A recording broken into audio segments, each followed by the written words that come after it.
Hi, everybody. My name is Victoria Berry, and I work for the Family Focused Resource Center.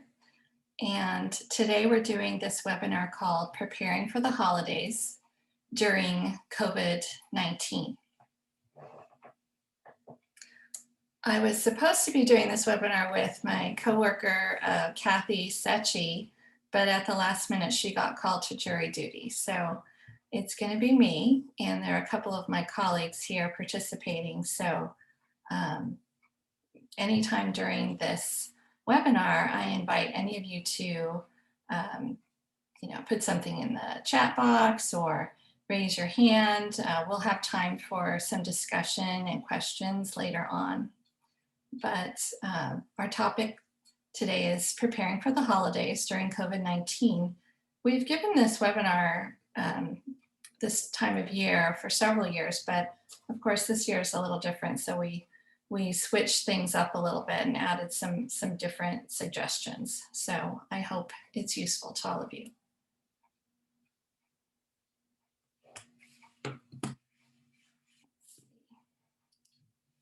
Okay, what we're going to talk about today are some use of schedules, starting some new traditions, some virtual gatherings as well as in-person gatherings, some suggestions for travel, although right now that's a little iffy, but when we developed this, we had some travel tips in there, so we'll talk about that.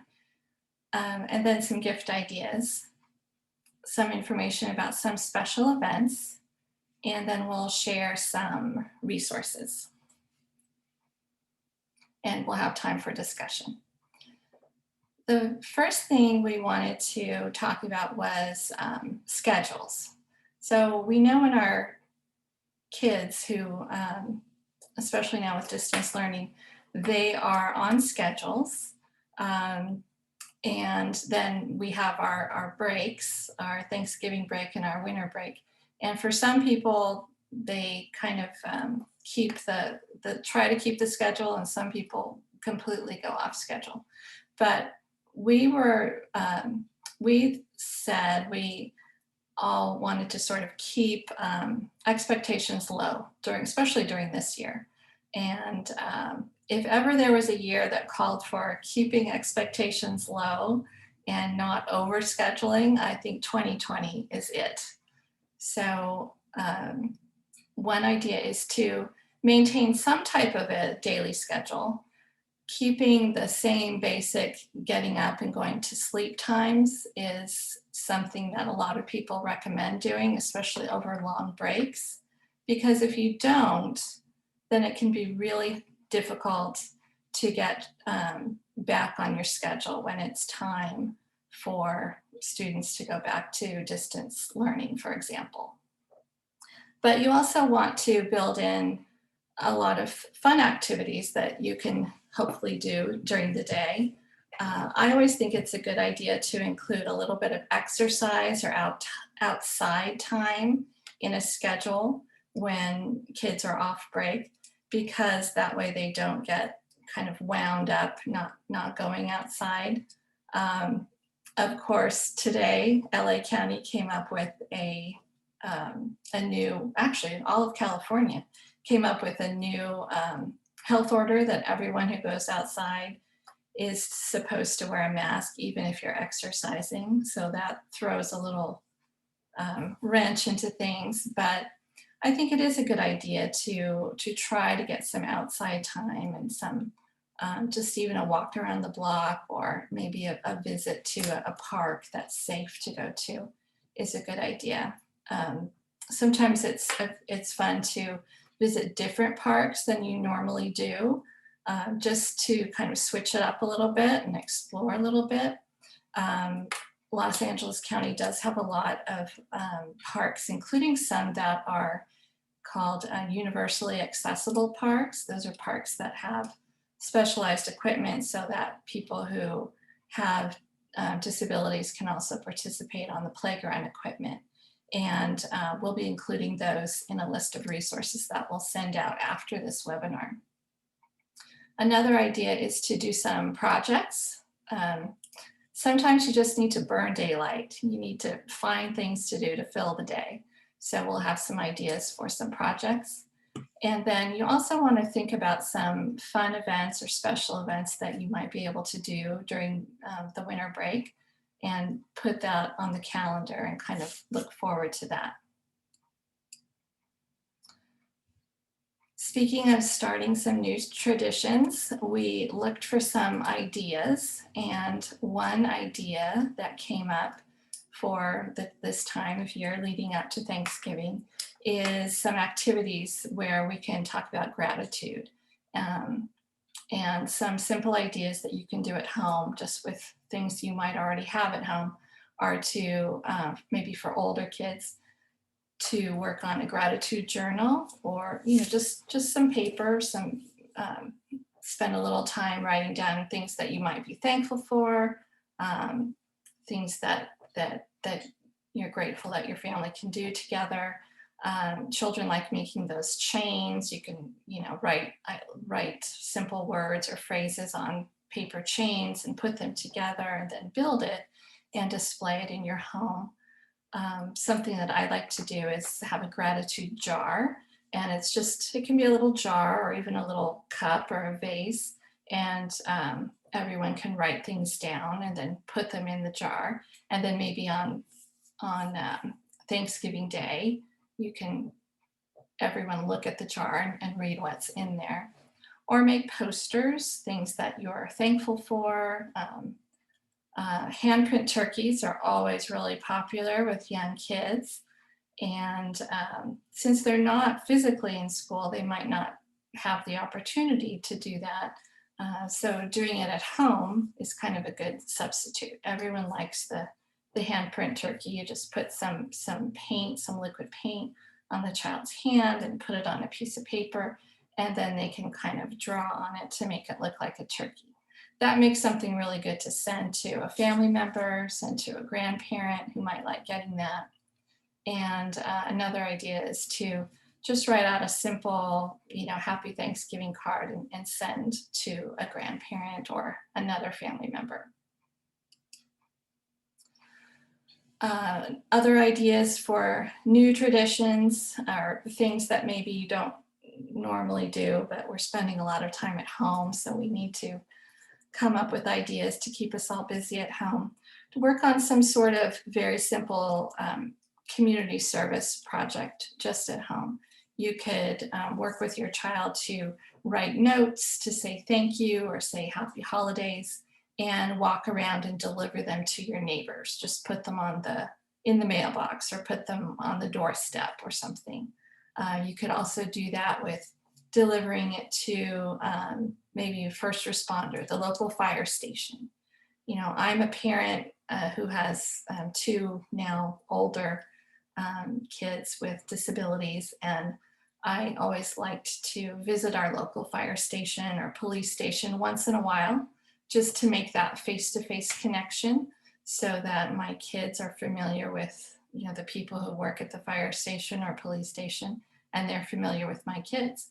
So this, during COVID, you can't really spend a lot of time there, but you could just do a little card or something and drop it off there so they get that experience. This time of year, we have a lot of gingerbread houses are for sale in stores. I used to like to make those little tiny gingerbread houses made out of graham crackers. Those are easy to do with some graham crackers and some frosting. Kids really like doing that. Playing board games is a great way to spend some time together, as well as, take a little time during the day to work on those, or at night. Of course, now there's a lot of holiday movies that are on. Every year there's more and more holiday movies. That's always really fun to watch movies together, including a lot of the old classics that you can now find on Netflix or Amazon Prime or even on YouTube. My kids used to like to watch a Disney Merry Christmas sing-along. I remember that from when they were little. Now you can watch the whole thing for free on YouTube. Those are fun. read holiday books before bedtime. I used to have quite a collection of children's holiday books, and I would take them and I'd put them all in a big basket, and then we would pick one out and read them before bed. And even if you don't have those at home, libraries are open now by, you can go online, you can reserve books, and then schedule a time to go pick them up. So you can still borrow books from the library right now. The process is a little different. You have to sort of do it online and then go pick them up. But that's a perfect thing to do with holiday books. That way you don't have to go buy them. And then my favorite is always driving around and looking at holiday lights. I do that. I still do that. I love it. I know a lot of the big, streets in some of our neighborhoods that we're familiar with have said that they're not doing it this year, or they're doing it smaller scale because they don't want a lot of crowds coming. But you can still just drive around and find a neighborhood that has some nice lights. Just a fun thing to do. Free, just bring some hot chocolate along, and it's a fun way to spend an evening. Okay, virtual gatherings. This is the big thing this year, right? We are having to get creative. We can't get together with people and have parties or dinner parties or large family gatherings anymore. So people are moving to platforms like Zoom or Google Meet so that you can get together with people from your own homes. I heard that Zoom has lifted their 40-minute limit on free Zoom meetings for Thanksgiving Day. So anyone can have a longer Zoom meeting with family. You can get kind of creative with it and, maybe put in some games, put in some activities. One thing with Zoom is you can do something called polls, where the person who sets up the meeting can put in a poll and ask questions like, let's see, I put up a poll. Here's an example of a Zoom poll. This one says, what is your favorite side dish? So you can click on your answers. You can put in some funny responses maybe and see what people say. And people can talk about, remember when, grandma used to make the best sweet potato casserole or something like that. So let's see. I'm gonna show you the results. Okay, so mashed potatoes and gravy is the winner of our informal poll today. So those are kind of fun to do to make Zoom a little bit more interactive. You can also play games. I've heard a lot of people play Pictionary over Zoom, or there's some electronic games called Jackbox. You can set that up, set up a game, there's a code, and then everyone kind of puts in that code on their phone or their device, and you can all play a game together. You can play music, have a little karaoke contest or something like that, or sing holiday songs. Someone had the idea of a talent show. I thought that would be really fun. And then just a show and tell. You can ask people, what are you eating? Show me what you're eating. Show me your dessert. People can show off their favorite food. You can talk about what you're grateful for. There's a lot of fun ideas. Let's see. Okay, this is next. So this one is about visiting friends and family during COVID-19. I think checking the latest guidelines is important because they change really quickly. They all changed a lot just in the last week. There are different guidelines, suggestions from the CDC, and then there's different guidelines for the county or for the state. We have some links to these guidelines in the resource page that we're going to email out after this. Generally speaking, I know that the guidelines for LA County are that they don't recommend having more than 2 or 3 different households together in one gathering, and that gathering should be short, 2 hours or less. And they're recommending that people be distanced at least 6 feet apart, or seating provided outside if possible. So fortunately, we have good weather here, and that might be possible. So here are some suggestions for hosting gatherings in your home. You might be able to do this now, or these might just be general tips that you can think about for some time in the future. But I think when you have a family member with a disability, it's always good to let your guests know what to expect up front. You might say, look, we'd love to have you over. I just want you to know that little Joey might get a little nervous when you first come over. It'll take a little while for him to adjust to having people in the house. So just know that it's going to take a little bit of time for him to get used to you, and don't let it bother you. I think if people know that ahead of time, then they'll just be prepared and know what to expect. If children have specific toys or objects that they don't want anyone touching, they don't want any other little kids getting their hands on, you might want to put things away, put things in a safe place so that nobody else can get to it. It's also good to talk with your child ahead of time and let them know, look, there's people coming over.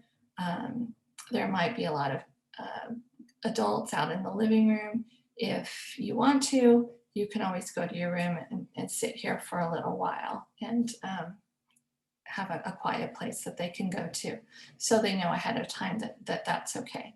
And tell your guests too, he might go away for some quiet time while you're here. It's nothing personal. It's just something that they might do. If you do go somewhere, of course, you need to prepare. I always felt like I was carrying, all sorts of things whenever I would go anywhere with my family when they were younger. I would take, their favorite toys. I would take food that they would eat, because you never know what food other people might have. Your kids might have food preferences or food allergies that make it important to bring your own stuff.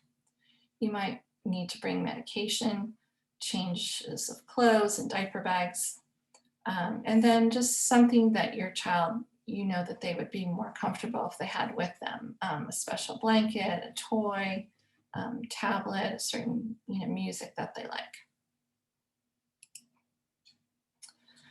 If you do go to someone else's home during the holidays, it's also a good idea to prepare your host for what to expect while you're there.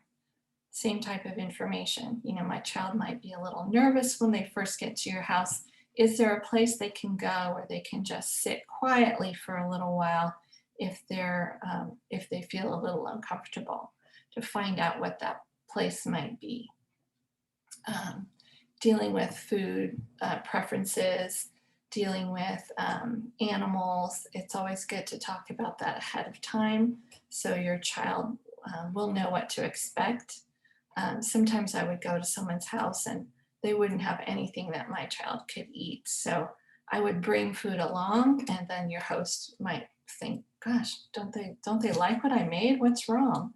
So if you just explain ahead of time, they have allergies, we're gonna have to bring our own food. That's helpful.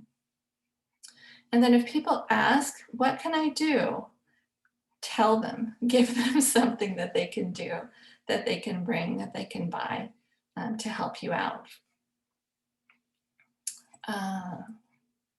And tell them also, if you can only stay for a short time, or if you think you might need to leave early for any reason, let them know ahead of time. You might even say, hey, if my child gets overtired or gets a little upset, we're just gonna grab our stuff and go. we might not even have time to really say goodbye or make a long goodbye. So just let them know ahead of time so there aren't any hurt feelings.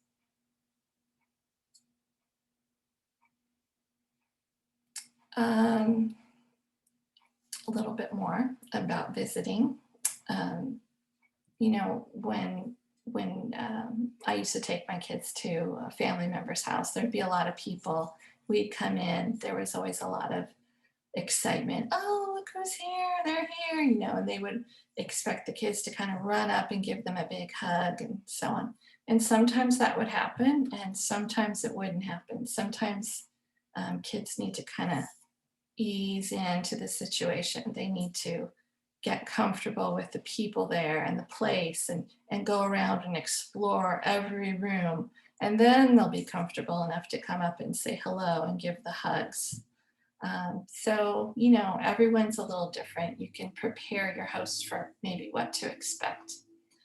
And again, you have to find that kind of sweet spot. When's a good time to leave? You might work out a signal or something with your host that means, okay, we're done. It's time for us to go. Time to leave a little bit early. If you do have other kids, siblings who might want to stay longer to play with cousins or they might be in the middle of a game or something. Maybe there's a way that they could stay a little bit longer while you go with your child with special needs, maybe splitting up, divide and conquer. Sometimes that's the way you have to work things out. And that way your other children, will get the benefit of staying.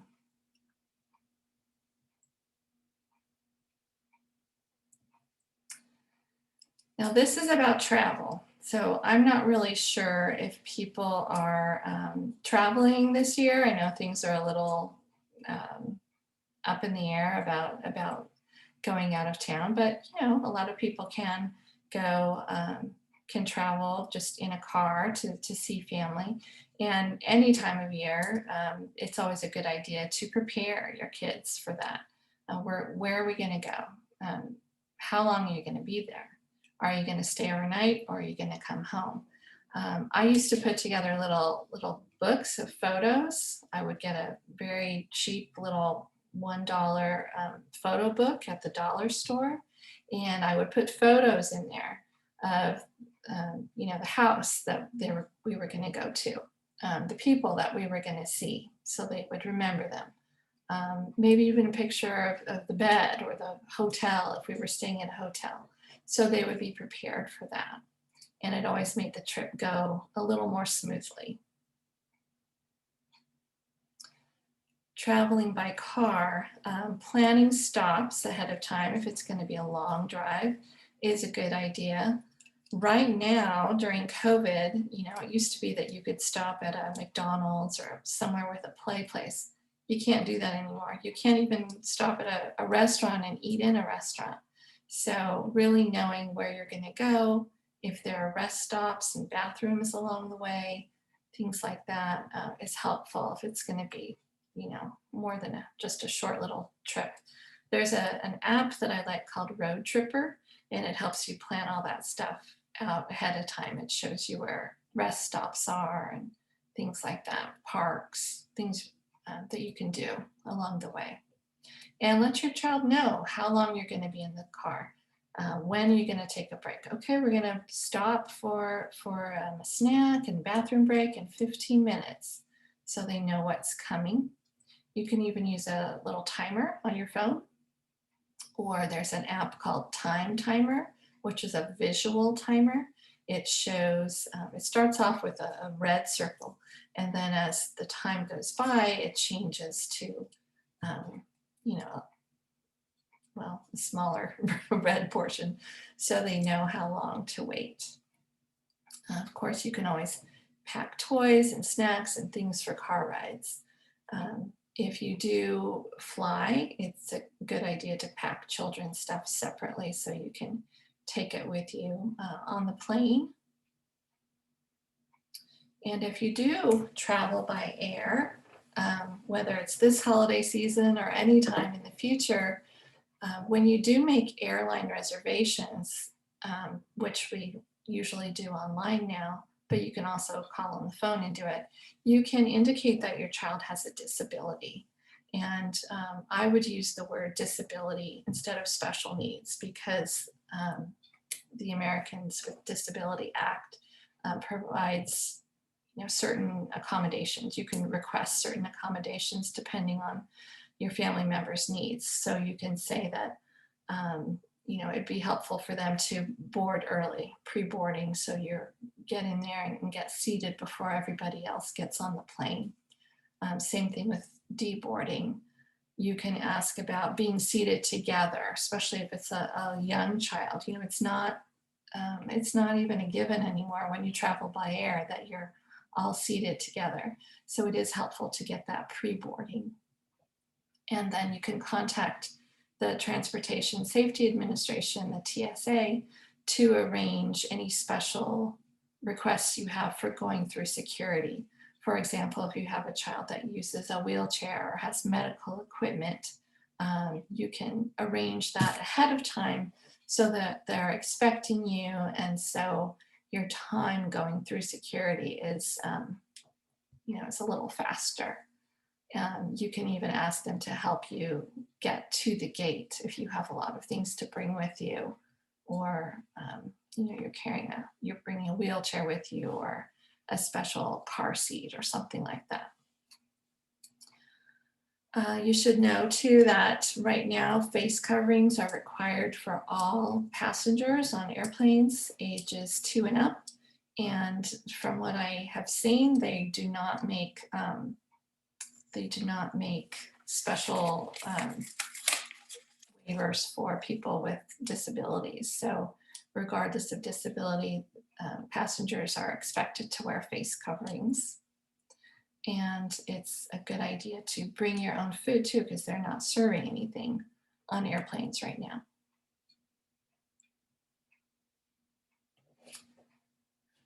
There are some safety tips. There is a document called a health passport that was developed by, I think, the State Council on Developmental Disabilities. I'll show it after this presentation. And I think it's good for everyone to see and to use. You can fill it out with the information about your child and just keep a copy with you when you're going places. It has all the contact information, medical information, any information you might want to share with somebody or just have on hand for yourself. Dressing your kids alike. This is a tip that Kathy put in when she would go places with her family. She would always have her kids wear like the same color, same shirt or something. So if you're somewhere and there's a crowd, it's easy to pick your kids out of the crowd. They're all the little ones in the three red shirts or something. Also taking pictures of your kid before you go somewhere or when you first go somewhere is helpful, because then you've got that physical photo of what they look like, what they're wearing, and then in the event that somebody gets lost, or sometimes our family members who have special needs might wander off and not be able to identify themselves to security, you've got that picture of them. Okay, now we are to the gift ideas section. This is the fun part. This year, I've been reading that there will be a lot of online purchases and a lot of items being shipped, not just gifts and things, but we're all buying, some of us are buying groceries, some of us are buying household things. So whatever you're going to buy it early. Get things shipped early so that there's time for it to arrive, because our postal service is very busy. UPS is very busy. Another thing that I learned from a friend some time ago, I really love this saying, for gift giving, when considering your kids get something you want, something you need, something to do, and something to read. And I really liked that saying because it's helpful. You know, you get something your kid wants, something they really need, some kind of project kind of thing, or art something that will take time for them to work on, maybe a Lego set, and something to read. It's always good to have something to read, whether it's a book or you know, flashcards, magazines. It's always good to work on something to read. This year, with everyone spending so much time on screens, I thought it would be good. What I'm going to do is find gifts for my family that do not involve screens or electronics. I think we've kind of are at capacity for that. So those are just some thoughts. And then we'll talk a little bit about some gift ideas in these 4 areas: gross motor, or using our big muscles; fine motor, toys that work on social emotional skills, pretend play skills; and gifts for special interests. So the first was gross motor. I think with everyone spending so much time on online learning, or for adults, working at home, maybe in front of a computer all day, it's a good idea to work on our gross motor skills, things to do. And you can do inside things, maybe get someone a yoga mat, a crash mat, which is like just a padded mat, maybe put it in a corner. Your kid can jump on it, land on it, and kind of get some energy out inside. A door swing. When my kids were little, I had this thing called a door swing. I have a picture of it. I'll show you in just a second. That was wonderful, and it lasted forever, through 2 kids in many years, and it was a lifesaver. Also, a lot of families like these little mini trampolines. You can just keep in a room. Child can bounce on it, get some energy out. It helps regulate attention, regulate emotions. Those are great. And a lot of ideas for outside activities. It's so nice when we can get outside and get a little movement. We had an event several weeks ago where we had families come to a drive-through, and we were putting PPE in people's trunks. And I was really excited because I saw a lot of families that had bikes and trikes and scooters and balls in the backs of their cars. So I think they just keep them there, and they go to parks whenever they can. And I think that's such a great idea. Soccer balls, footballs, any kind of ball that you can play with. Or even boots, hiking boots, or something like that. Here's a picture of this indoor swing, this door swing, something similar to what I used to have. So this picture on the right with the little girl, it shows a metal bar, and it goes in your doorway. It doesn't damage the doorway. It was really sturdy, would hold a lot of weight. And then there are different attachments that come with it. So there's a swing, like the little boy on the left, just a regular swing. Or there was this really fun fabric swing. It's kind of like a cocoon, and kids can sit in it, or you could kind of stretch it out and they can lay in it and just move back and forth really slowly. It was a good place to listen to music or read a book. And then there's kind of this little gymnastics kind of swing.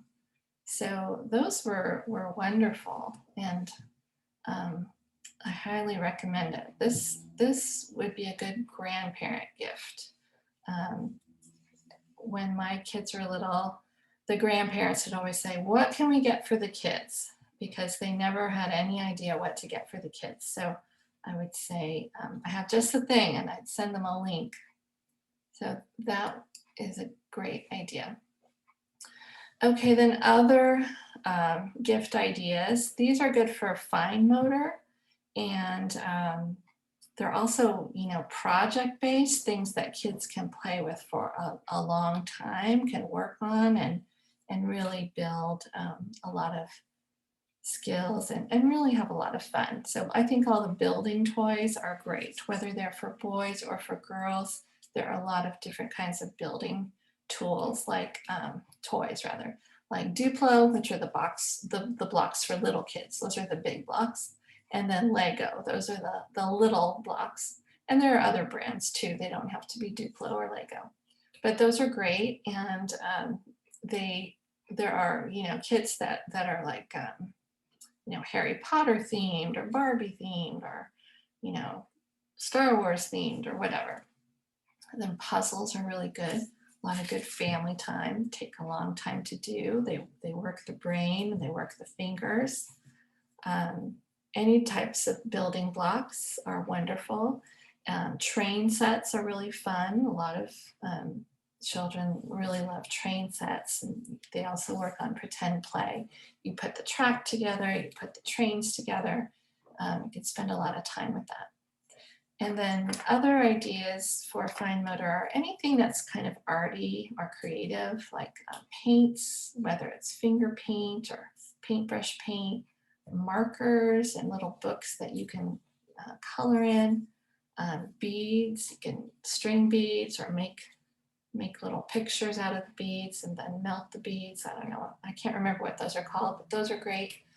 And then there's all these kinetic sand toys now. This kinetic sand is really cool. It's real sand, but it's colored, and it has this stuff in it that makes it soft and it sticks together.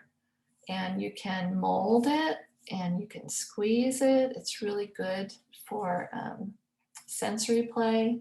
And there are these kits that have little molds that you can put the sand in, and then you can squish it up again and start all over. Those are wonderful. And board games are really good for fine motor too, because they have little pieces and you can move the pieces along and count. So we like those. Social emotional play, pretend play is really is something that a lot of kids, especially kids on the autism spectrum, sometimes need more time to practice their play skills, pretend play skills. So these are toys that can work on that. Kitchen toys, you have a little play kitchen or just play food, and you chop up food and you pretend to eat the food, and you play restaurant, that kind of stuff. Any kind of doll or stuffed animal is great for pretend play. There are all these really cute play sets now with the different characters, the Paw Patrol and the unicorns, and used to be the My Little Pony. I don't even know what they have now, but all those things. There's always a lot of veterinary kits, animal play kits, even doctor kits. Those are very social. The child will come up and say, "I'm the doctor, and I'm going to check your blood pressure or whatever. Take your temperature." That would be a good one for now, right? Take your temperature. And of course, there's books. You can always read stories aloud, practice reading, and many, many card games, board games are really good for social emotional skills. I looked at a couple of catalogs that I still get in the mail. One of them is Lakeshore Learning, lakeshorelearning.com. They have really great toys, and they have a lot of pretend play stuff. They have a lot of building toys, blocks, paint, art supplies, really fun things that you take apart and put back together. And then, of course, I got this Walmart toy catalog in the mail, probably along with everybody else got one of these, but many, many different toy ideas. And then sometimes our kids have very special and specific interests. And sometimes it's a good idea to get toys that can really enhance those special interests. One idea is musical instruments. Many kids really enjoy music. It can be very therapeutic. It can be really fun to learn anything. And, you might build skills that will last a lifetime. When children get older, they could join a band, a school band. If we ever go back to school and have band again, they'll be ready for band. So musical instruments, dress up clothes. Many kids love to play dress up. Not just little girls, but little boys, they want to be superheroes or they want to, anything with scarves or play. Those are really fun. Just a gift of a big box full of dress up clothes, even old stuff that they can dress up in. There are many science toys, STEM toys, a lot of building, robotics, telescopes. Some kids really love that, and building that special interest I think is fun. And another idea is memberships to special places that you can go all through the year. Um, the Los Angeles Zoo, for example, is open. It's open by reservation. It's all outdoors. None of the indoor areas are open, but you can get a membership for, I think, $80 for a year. And that's another good grandparent gift. So there's the Natural History Museum. Only the outdoor areas are open, but that's another really great place. Eventually they'll reopen the indoor stuff and see all the dinosaurs and the animals and the gems and all the things. The Science Center, I checked, is still closed, but there are a lot of great places that have memberships that kids can enjoy all year long. Ooh, okay. So some special holiday events.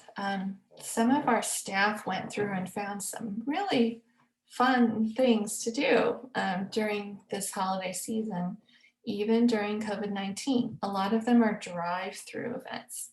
There's something called Wonderland, which is in Woodland Hills, a big empty parking lot. Well, I guess it's not empty, but that is, I think it's like $70 for a car full of people. So these are not free events. These are kind of special, you make a reservation, you buy a ticket and you go.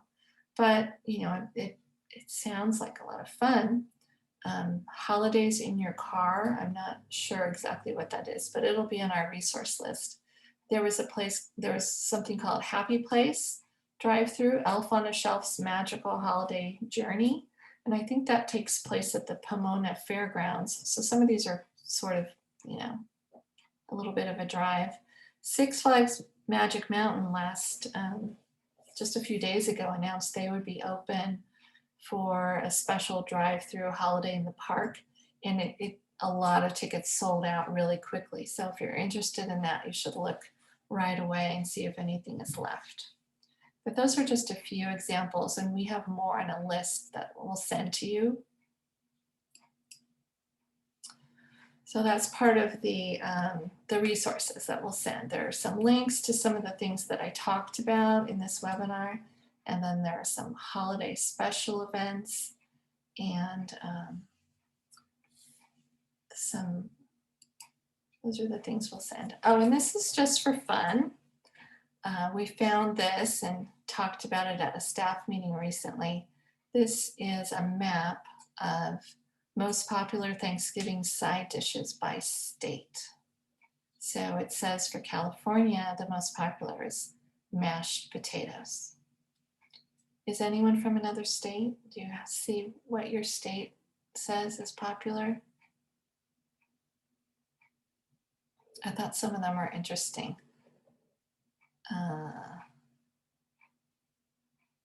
Arkansas is white gravy. I don't even know what that is. Deviled eggs in Indiana. So that was just for fun. I wanted to share something that's coming up soon. We have a webinar coming on December 3rd, which is called The Beginner's Guide to Special Needs Planning, Everything You Didn't Realize You Needed to Know. And this is going to talk about some different aspects of special needs planning, including wills, special needs trusts, government benefits, budget and lifestyle planning, and CalAble. CalAble is California's ABLE account program, and an ABLE account is a special type of savings program for people with disabilities, where the money that is kept in an ABLE account is kept for the purpose of the person with a disability of any age, and the money is will if someone has money in a CalAble account, it won't be counted against them for eligibility for special benefits like Medi-Cal or SSI. Those are fairly new. They've been around just maybe 2 or 3 years. So this workshop is on December 3rd, and you can go to our website and register for it. Actually, you can't go right away because it's not up there yet, but after next week it will be there. So I'm going to put in the chat box here our website, and that's our general website, and we have a calendar of events up there, and that's the place to look to see what's coming up. We have been working, virtually, doing all our workshops online like this with Zoom. We also have support groups that we offer each month, and some of them have kind of a special holiday themed meeting coming up in December, early December. Our schedule is a little different for the month of December. We don't have a lot of workshops or support groups going on in December because we know that people, start to focus on their family and holidays during that time. But just, check in with us again in January. We'll be back up and running for a lot of our workshops and events. We're going to start having monthly IEP workshops, IEP 101. We're going to learn about the IEP process and get some tools to help plan your child's next IEP meeting. So keep an eye out for that.